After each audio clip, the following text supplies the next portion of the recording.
हरिओम। हम लोग एक भजन गाते हैं। भजन ऐसे है। सबसे जीता तो अपनों से हारा, ढूंढता है तू किसका सहारा, ढूंढता है तू किसका सहारा।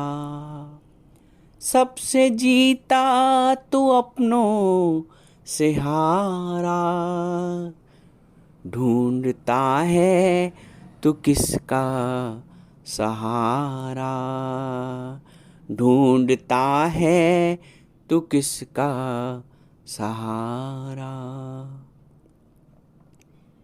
भजन में आई है पंक्ति की अपनों से हारा। कौन है ये अपना जिससे हार जाते हैं? कौन है अपना? सबसे जीत जाते हैं और अपने से ही हार जाते हैं। अपनों से अपने भी बहुत तरह के हैं और हम सभी अपनों से हार जाते हैं। अपने भी बहुत तरह के हैं और हम सभी अपनों से हार जाते हैं।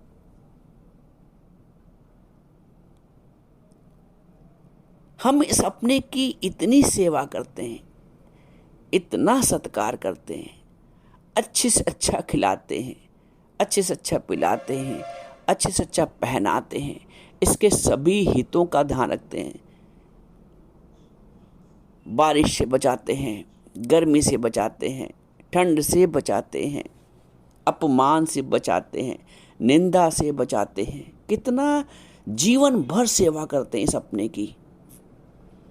अच्छी साबुन लगाते हैं, अच्छे शैम्पू लगाते हैं, उसको अच्छे परफ्यूम लगाते हैं, अच्छा पहनाते हैं,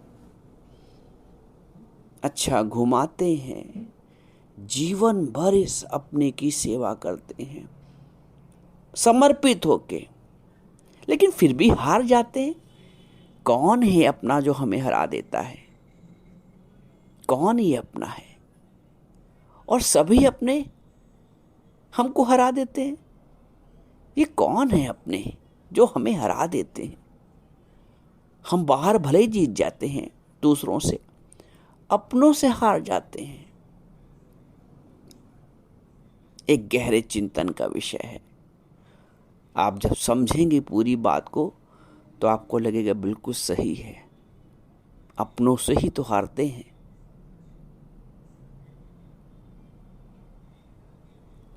कितना समय देते हैं हम उस अपने को, उस अपने को मेंटेन रखने के लिए हम दुनिया से भी लड़ जाते हैं, उल्टे सीधे कर्म भी बना देते हैं, लेकिन वही अपना दगा दे जाता है। देखो, 3 तरह के दर्पण हैं। ज्ञान का दर्पण जो हमें गुरु दिखाता है, भक्ति का दर्पण वो भी हमें सद्गुरु दिखाता है, और वैराग का दर्पण वो भी हमें सद्गुरु ही दिखाता है जब हम सत्संग में आते हैं। ज्ञान का दर्पण आशय अपने आत्म स्वरूप का दर्शन जो हमें गुरु कराता है। ज्ञान के बिना ये दर्शन संभव नहीं है, सत्संग के बिना, गुरु के बिना। तो गुरु हमें आत्म स्वरूप का दर्शन कराता है, ये है ज्ञान। भक्ति का भी दर्शन हमें गुरु ही वास्तविक भक्ति जो है, दिखावे वाली भक्ति का नहीं कह रहे हैं, जो वास्तविक हृदय के उद्गार हैं प्रभु के प्रति, वो गुरु ही जागृत करता है। प्रभु से जो प्रेम की लगन है उसमें अगन गुरु ही लगाता है। तो दूसरा दर्पण भक्ति का, और तीसरा दर्पण वैराग्य का। ये जो वैराग का दर्पण है, जब तक ये दर्पण नहीं देखोगे तब तक काम बनेगा नहीं। मान लो आपको आम बहुत प्रिय है, आम बहुत खाने में अच्छा लगता है, लेकिन यदि उस आम में आपने कीड़े देख लिए तो क्या आप उसका सेवन करेंगे? आप कहेंगे नहीं भाई,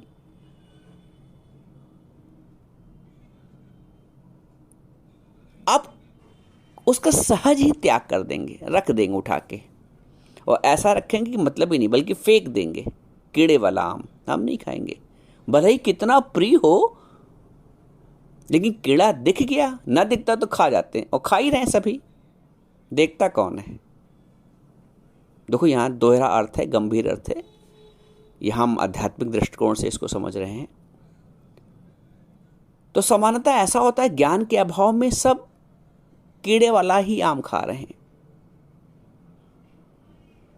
आम में कीड़ा गुरु दिखाता है। यहाँ आम का आध्यात्मिक अर्थ है संसार, और कीड़े का आध्यात्मिक अर्थ है नश्वरता। अज्ञान में हम जगत को नश्वर नहीं मानते हैं और सदैव शाश्वत मानते हैं, अपने को भी, अपने वालों को भी, संपूर्ण जगत को भी। और चूंकि शाश्वत मानते हैं इसलिए हम चाहते बना रहे, परिस्थिति बनी रहे अनुकूल, शरीर बना रहे अनुकूल, जिनको हम अपना कह रहे हैं, बच्चे, संतान, अपने वाले मेरे अनुकूल बने रहें। बने रहने का जो भाव है ना, सुख बना रहे, संपन्नता बनी रहे, तो जो बने रखने का भाव है, बने रहने का भाव है, जो नश्वरता ना देखने का भाव है, यही आम में कीड़ा है।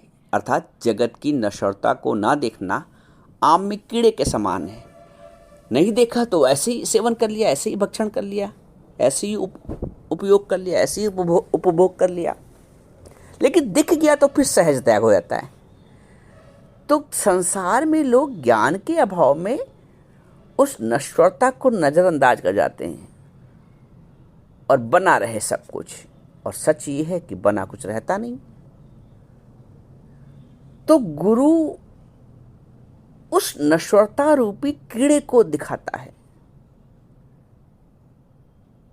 जिससे हमारी जो जगत के प्रति आसक्तियां हैं, अटैचमेंट्स, वस्तु के प्रति, व्यक्ति के प्रति, परिस्थिति के प्रति जो अटैचमेंट है, वो सहज ही छूट जाता है, निरासक्त भाव आ जाता है। जी गुरु, सदगुरु की कृपा से होता है, वरना फिर बिना आम में कीड़ा देखे आम का भक्षण हो रहा है। गुरु जगत रूपी आम में उस नश्वरता रूपी कीड़े को दिखा देता है, जिससे हम निरासक्त भाव में आ जाते हैं, अनअटैच्ड हो जाते हैं। अब फिर बात वहीं पे समझिए आगे, वो अपना कौन है जिसके लिए हम इतनी मारामारी करते हैं और फिर भी हार जाते हैं? वो जो अपना है ना, जिसकी हम इतनी सेवा करते हैं, इतना मान सम्मान का ख्याल रखते हैं, इतना इत्र, शैम्पू, साबुन, तेल, मालिश, भोजन, जीवन भर जिसका ध्यान रखते हैं, सबसे पहले तो वो अपना, अपने में भी जो अपना है, सबसे प्रिय है, वही साथ छोड़ देता है। वो अपना शरीर है, वो अपना शरीर है। सबसे पहले तो यही साथ छोड़ता है। नानक जी बोलते हैं, जो तन उपजा संग में, वो भी साथी न होया। जो तन उपजा संग में, वो भी साथी न होया। जागरे मुसाफिर, क्यों गाफिल तू सोया। सोने से तात्पर्य अज्ञान की नींद, जागने से तात्पर्य ज्ञान में जागृत होना।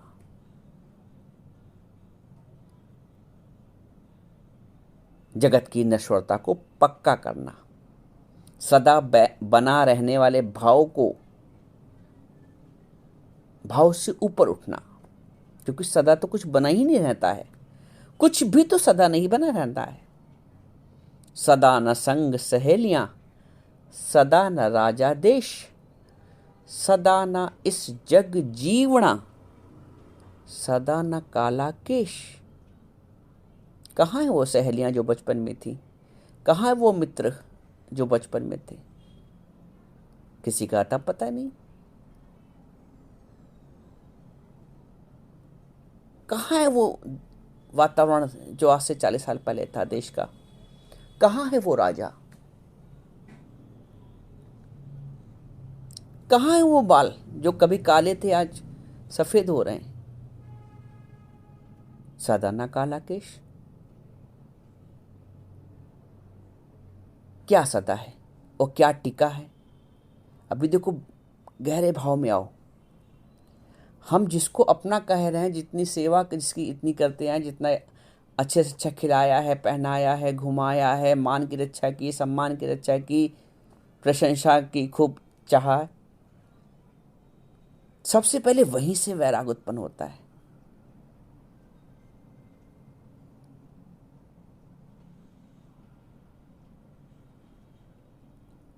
प्रत्येक अंग जवाब देने लगता है शरीर का।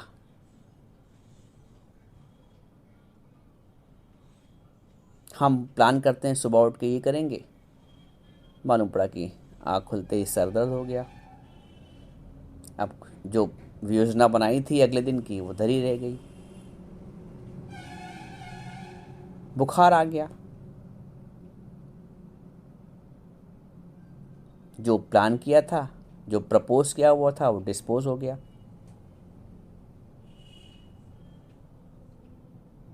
इस शरीर के आधार पे तो बनाया था कि हम ऐसा कर लेंगे, ऐसा करेंगे।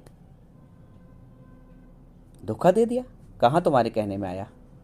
कहने में होता तो तुम उस स्थिति में भी कार्य करते, लेकिन नहीं, फिर तो बचना है। नहीं नहीं, हमारे सर में दर्द हो, कुछ बोलो नहीं हमसे, अभी अपने आप कर लो अपना काम।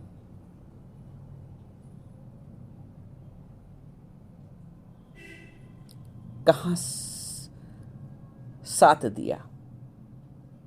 इसका मतलब हार हुई। सबसे जो नजदीक है, सबसे जो प्रिय है, वही पहले साथ छोड़ता है, क्योंकि ये अपना है ही नहीं। अपना होता तो बना रहता। अपना का मतलब सदैव जो है अपना। बचपन का शरीर बड़ा सुंदर था, बड़ा अच्छा था, गोल मटोल, सब हमको प्यार करते थे, हम सबको प्यार करते थे। जवान हुए तो और ज़्यादा सौंदर्य प्रधान हो गए। न जाने दिन भर में कितनी बार शीशा देखते होंगे, अच्छे से अच्छे स्टाइल के कपड़े पहनाते होंगे, परफ्यूम भी लगाते होंगे, कितना सुसज्जा का ध्यान रखते होंगे। बचपन वाला शरीर जिसको हम प्यार करते थे वो भी मिट गया। जवानी वाला जिसको शरीर जिसको हम और अधिक प्यार करते थे वो भी नहीं रहा बना, आज वो भी नहीं है। आज वृद्धावस्था आ गई। कल और शरीर साथ छोड़ेगा तो झुर्रियां भी पड़ जाएंगी, हो सकता है दांत भी लगवाने पड़े, बतीसी। चश्मा अगर नहीं पहनते तो चश्मा ही पहनना पड़ेगा। कितना अपना माना,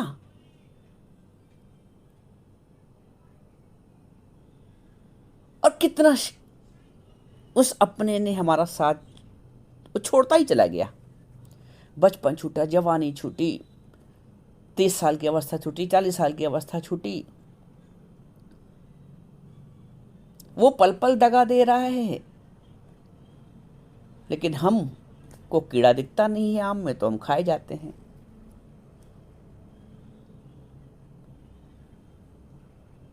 एक भजन में एक लाइन ये भी आती है, मत कर रे अभिमान रे बंदे, झूठी तेरी शान। तुम अभिमान शरीर का करते हो ना, तो शरीर तो साथ छोड़ देता है। हाँ, इस शरीर का यदि उपयोग करना है तो परमार्थ में। संसार को भी गुरु परमार्थ का रंग लगा देता है। ये ना समझना कि परमार्थ का मतलब है कि कुछ अलग हट के करना। उन्हीं स्वार्थ वाले क्रियाओं में, कर्मों में ही गुरु परमार्थ की जागृति कर देता है। जो भोजन हम अपने परिवार के लोगों के लिए, दूसरे के लोगों को बनाते थे, गुरु भगवत भाव दे देता है तो वो भगवान के लिए बन रहा है। सत्यनारायण की कथा पंजीरी बनाते थे, कथा में तो भगवत भाव से बनाते थे तो कितना स्वाद आता था। तो वो जो सत्यनारायण का भाव है, वो कथा रोज गुरु जो है सदगुरु, वो रोज कहता है तुम्हारे यहाँ कथा हो रही है सत्यनारायण की, बनाओ रोज भोजन, एक एक रोटी बेलो तो भगवत भाव से। तुम दुकान जा रहे हो, ऑफिस जा रहे हो, धन कमा रहे हो, कार्य सारे वही होंगे, दृष्टि बदल जाएगी, भाव बदल जाएगा। जहाँ स्वार्थ का भाव था वहाँ परमार्थ का आ जाएगा। बस स्वार्थ के भाव में बंधन और परमार्थ के भाव में मोक्ष। कुछ चाहिए ही नहीं किसी से, हमें तो प्रशंसा भी नहीं चाहिए। हमने तो ये भी पूछना छोड़ दिया है कि खाना कैसा बना है, क्योंकि हमें प्रशंसा नहीं चाहिए। हाँ, कमी हो तो जरूर बता दो, मैं ठीक कर दूं।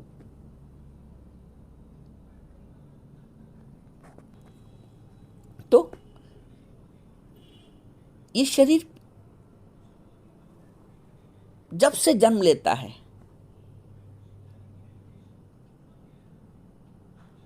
साथ रहते हुए भी साथ छोड़ता जाता है।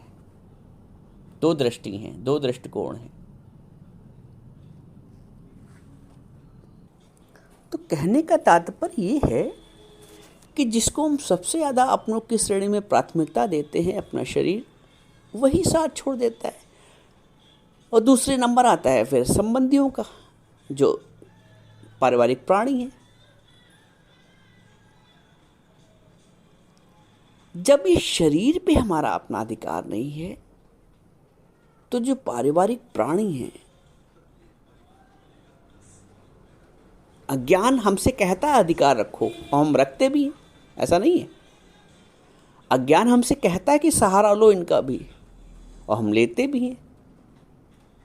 लेकिन जब वो सहारे बेसहारे हो जाते हैं, हमने संतान को, अपने बेटा बेटी को सहारे के रूप में देखा, अपना माना, लेकिन जब नाफरमानी होती है तो जो सहारा जिसको माना था, लगता कि सहारा टूट रहा है।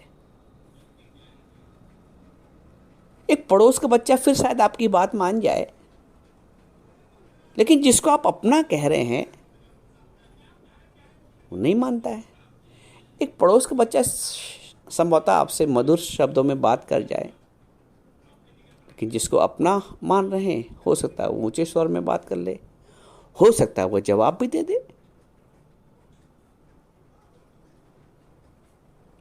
क्योंकि अपना है, माना है हमने, इसलिए उस अपने से सहारा भी बना रहते हैं। भजन यही कहता है, सबसे जीता तो अपनों से हारा। क्योंकि हमारा अपनापन है।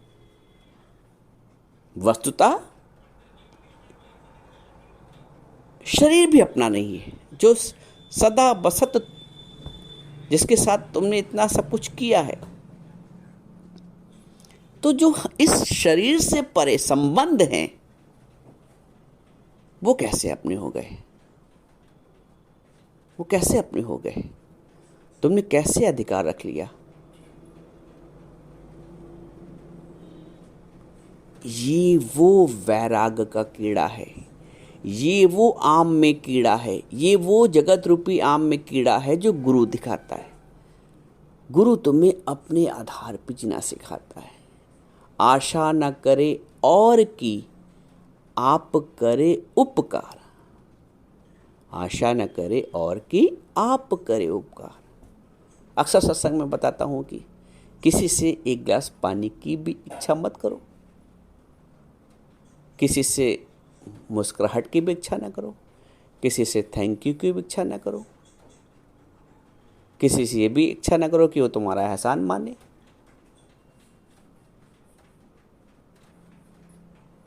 और उम्मीद भी, इच्छा भी तुम किससे करते हो? अपनों वालों से, जिसको अपना मानते हो। गुरु कहता है सबसे कर लो प्यार जगत में, कोई नहीं पराया रे। मानो तो सबको अपना मानो, सिर्फ 4 प्राणियों को, 4 संबंधों को, संबंधियों को अपना मत मानो। सबसे कर लो प्यार जगत में, कोई नहीं पराया रे। ये ज्ञान है, ये आपको निराधार करता है। किस बात का बुरा मानोगे? किस बात पे परेशान होते हो? कहते हैं लड़के लड़के चले जाते हैं, नामी लड़के। गुरु तैयार कर देता है पहले से ही। किसी को अच्छी संतान प्राप्त है तो उसके भी पूर्व जन्म के संस्कार हैं, और किसी को उसके अनुसार से नहीं चलते हैं बच्चे, तो ये भी। तो ना तन अपना है, ना इस पे अधिकार है, ना जो प्राणी, कर्म प्राणी, पारिवारिक प्राणी मिले हैं वो भी अपना कर्ज चुकाने आए हैं। कुछ हमें उनको लेना है, उनसे लेना है, कुछ उनको देना है, चुकता करना है। सब में भगवत भाव रखो, सबसे प्रेम करो, इच्छा किसी से न करो। कहने का तात्पर्य ये है कि आप उन संबंधों से, उन व्यक्तियों से निराश न हो, हताश न हो, परेशान न हो, जिनसे आपको अनुकूल परिणाम प्राप्त नहीं हुए, या खुले शब्दों में कहें तो जिनसे आपको धोखा प्राप्त हुआ है, जिनसे आपको पीड़ा पहुंची है, जिनसे आपके सम्मान को ठेस पहुंची है। उन व्यक्तियों से, उन संबंधों से, उन रिश्तों से, चाहे वो बेटे के रूप में हो, बेटी के रूप में हो, बहू के रूप में हो, छोटे भाई के रूप में, बड़े भाई के रूप में, देवरानी के रूप में, जिठानी के रूप में, बहन के रूप में, जिनसे जिनसे आपको धक्का पहुंचा है, उनसे आप बिल्कुल निराश न हो, परेशान न हो, हताश न हो। क्योंकि जो उनको तो कह रहे अपना, लेकिन जो अपनों में अपना है वो अपना शरीर है। तो जब अपना शरीर अपने अनुकूल नहीं चलता है, अपने माफिक नहीं चलता है, इस पे अपना वश नहीं है, इस पे अपना अधिकार नहीं है पूर्ण, तो फिर हम उन संबंधों में क्या अधिकार रखें, उन रिश्तों में क्या अधिकार रखें, उन व्यक्तियों में क्या अधिकार रखें। और हर व्यक्ति, हर संबंध अपने अपने कर्म, स्वभाव, संस्कार के अनुसार वर्त रहा है। सबके अपने अपने खाते हैं कर्म के। जैसे आप देखो किसी का बचत खाता होता है, किसी का चालू खाता होता है, किसी का सावधि जमा खाता होता है। हर खाते का अलग अलग गुण है, अलग अलग नाम है, अलग अलग प्रतिफल भी है, रिटर्न भी है। तो सबका अपना अपना खाता है। आप बिल्कुल परेशान न हो, बिल्कुल हताश न हो, बिल्कुल निराश न हो, बिल्कुल चिड़चिड़ न करें, और प्रभु के भाव में भरे, और संसार के व्यक्तियों को, प्राणियों को अपने कर्मानुसार उनका लेन देन जो है वो आप भी चुकता करें, वो उनको भी चुकता करने दें। आपका जो मुख्य ध्येय है इस जीवन का, मनुष्य के जीवन का, वो परम शांति को प्राप्त करना, क्योंकि आप हैं परम शांति स्वरूप। वो तो अज्ञानवश हमने अपना स्वभाव अशांत बना लिया है। मूलतः हमारा स्वभाव है वो शांत स्वरूप है, आनंद स्वरूप है, ज्ञान स्वरूप है। इसलिए बिल्कुल परेशान ना हो, बिल्कुल निराश हताश ना हो उन संबंधों से जिनसे धोखा मिला है, जिनसे अपमान मिला है, जिनसे अनुकूल वांछित परिणाम नहीं प्राप्त हुआ है।